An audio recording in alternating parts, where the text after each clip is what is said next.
Nila start.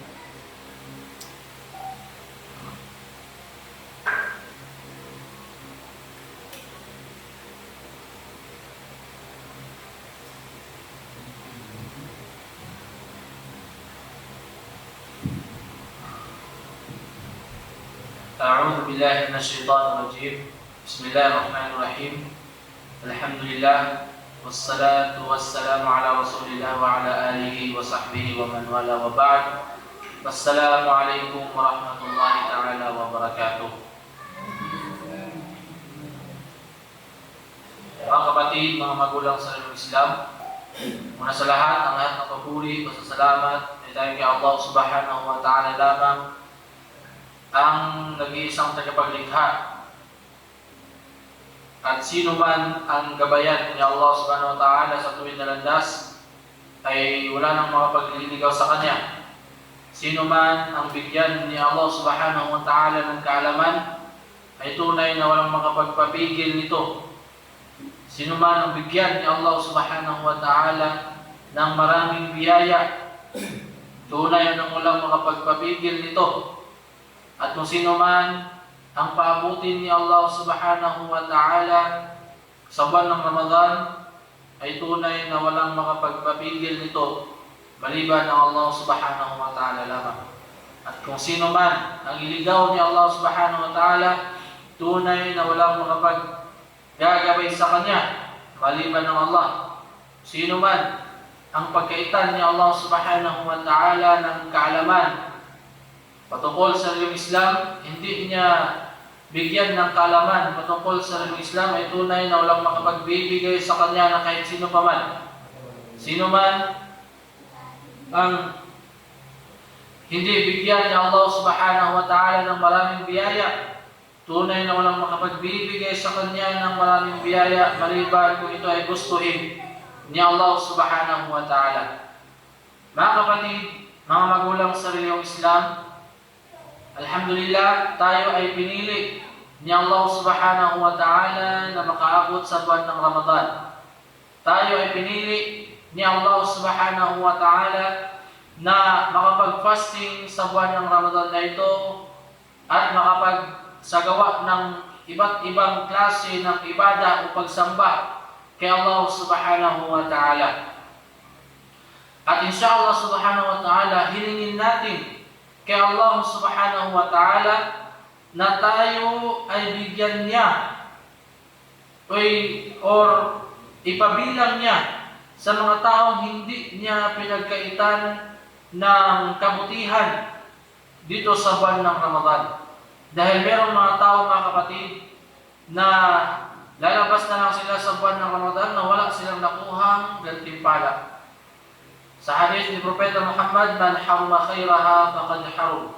Sino man ang hindi niya igagrab yung mga kabutihan na nasa buwan ng Ramadan na ito o nasa mga araw na ito, ay tunay na siya ay hindi bigyan ng kabutihan ay o tunay na pinagkaitan ni Allah subhanahu wa ta'ala ng mga biyaya. Kaya mga kapatid, pagsikapan natin or ating pigilan ang ating sarili na tayo ay makagawa ng kasalanan.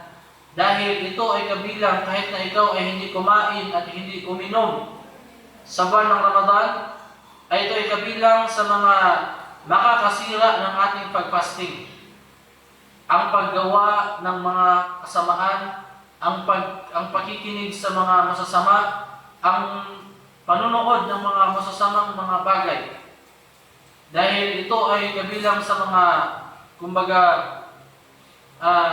qawluz zur wal amal bihi, yung pagsasalita ng masasama at yung paggawa ng mga masasama. Sa hadith ni Propeta Muhammad sallallahu alaihi wasallam, man lam yada' qawlaz zur wal amal bihi falaysa lillahi hajatun ay yada'a ta'amahu wa sharabahu. Sino ika, sabi ni Propeta Muhammad sallallahu alaihi wasallam, ang hindi niya iiwan ang mga pagsasalita ng mga masasama. Hindi niya iiwan ang mga anumang klaseng mga masasamang mga salita. At hindi niya iniwan ang mga gawa ng mga masasama, pakikinig ng mga masasama, panonood ng mga masasama, falaysa lillahi haja ay yada'a ta'amahu wa syarabah. Hindi kailangan ni Allah subhanahu wa ta'ala ang kanyang pag-iwan ng kanyang pagkain at pag-inom. Ibig sabihin, wala siyang makukuha reward mula kay Allah subhanahu wa ta'ala. Nauuhaw lang siya at ginugutom niya lang ang kanyang sarili at inuuhaw niya lang ang kanyang sarili. Ibig sabihin, useless lang ang paggawa natin, ang pag-fasting natin, ang pagpaliban natin ng pagkain at pag-inom, pero hindi pa rin natin iniwan ang paggawa ng mga kasamaan, hindi pa rin natin iniwan ang pagsasalita ng mga masasamang salita, useless pa rin ang ating pag-fasting. Kahit na ating pag-iniwan ang pagkain at pag-inom sa araw ng Ramadan. Kaya mga kapatid, yun ay kumbaga paalala lang, una sa aking sarili at sa inyo, insyaAllah subhanahu wa ta'ala, dawa ay i-apply natin. Kumbaga ito ay pagmamahal, una sa aking sarili at sa inyo, na para tayo ay magkasama-sama sa habag at awa ni Allah subhanahu wa ta'ala, at insyaAllah papasukin niya tayo sa kanyang paraiso. Amin insyaAllah. At mga kapatid, so, ang ating kukunin ngayon na aral ay patungkol pa rin yung ito ay yung klase ko kanina sa Salatul Asr. Pero dahil wala ang ating puting sheikh, ay kumaga nilipat ang aking schedule sa kanyang schedule, at kung babalik naman siya ay magbabalik ulit ang ating schedule insyaAllah. So ngayon, ang ating kukuning hadith ay nandito na tayo sa chapter, no? Ang ating kitab pala na ginagamit ay Umdatul Ahkam. Ito ay kumbaga napapaloob lahat dito ang hadith ni Sahih ni Imam Bukhari at ni Imam Muslim. Ibig sabihin, lahat ay sahih, lahat ay authentic, lahat ay tama at totoo itong mga hadith na ating babanggitin, insyaAllah subhanahu wa ta'ala. At ngayon mga kapatid, nandito na tayo sa hadith ni Anas bin Malik. An Anas bin Malik radhiyallahu anhu, qala kunna ma'a Rasulillahi sallallahu alaihi wasallam, faminna as-sa'im wa minna al-muftir. Qala fanazalna manzilan fi yawmin harrin wa aqtarna dhalla sahibal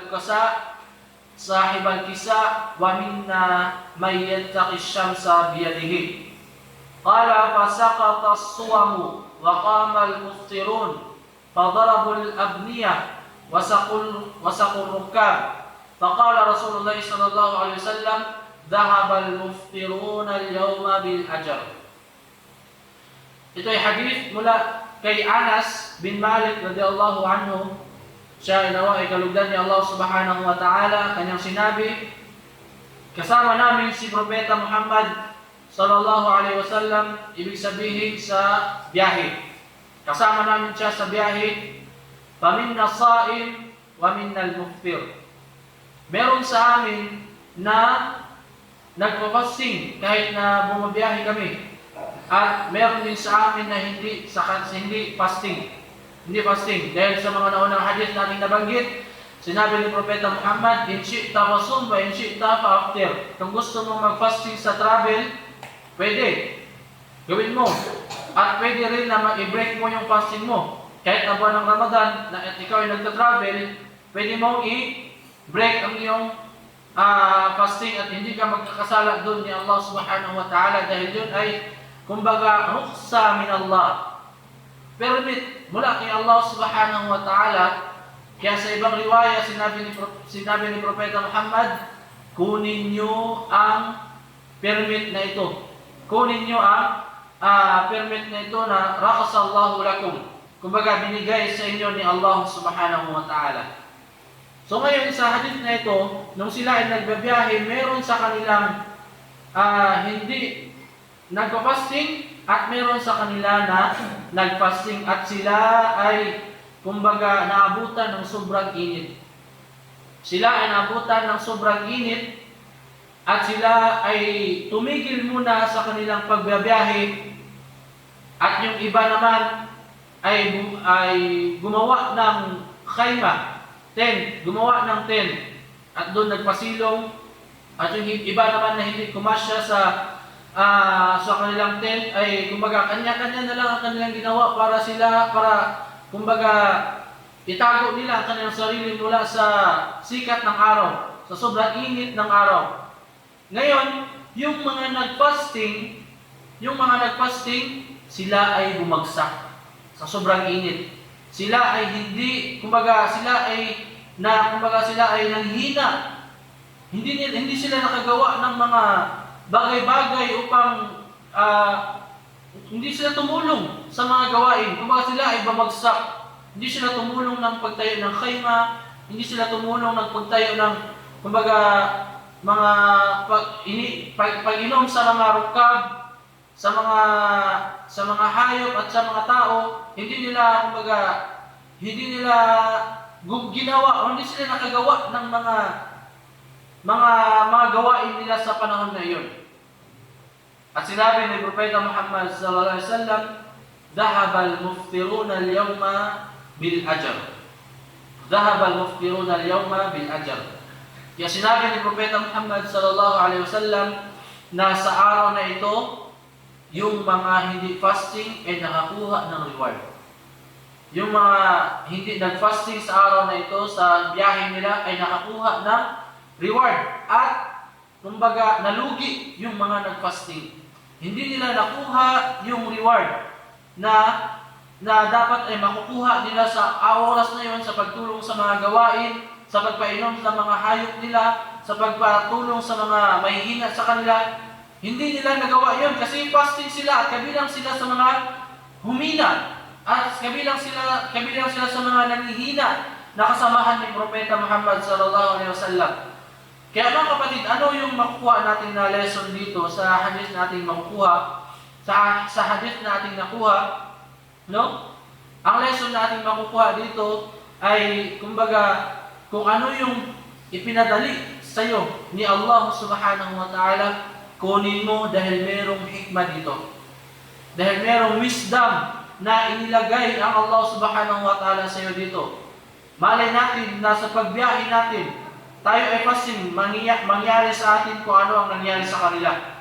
Mangyari sa atin kung ano nangyari sa kanila na hindi sila nakatulong sa mga gawain. Hindi nila nakuha yung reward na dapat sana ay makukuha nila kung hindi lang sila nag-fasting. Yun. So, yun ang makukuha natin na aral dito mga kapatid. At inshallah subhanahu wa ta'ala, ipagpatuloy natin ang programa na ito na gabi-gabi ay meron tayong hadith. Araw-araw ay meron tayong hadith. Kung darating ng ating butihing sheikh ay babalik sa ating original na schedule after Asar. Inshallah makaabot ang lahat, no? After Asar. At kung wala siya, dito tayo ngayon sa after Adhan ng Isya. So hanggang dito lamang, inshallah mga kapatid. Kung wala namang katanungan, inshallah hanggang dito na lamang. Wasallallahu ala nabiyina Muhammad wa ala alihi wa sahbihi ajma'in. Wa akhiru da'wana alhamdulillahi rabbil alamin. Assalamu alaikum warahmatullahi ta'ala wabarakatuh.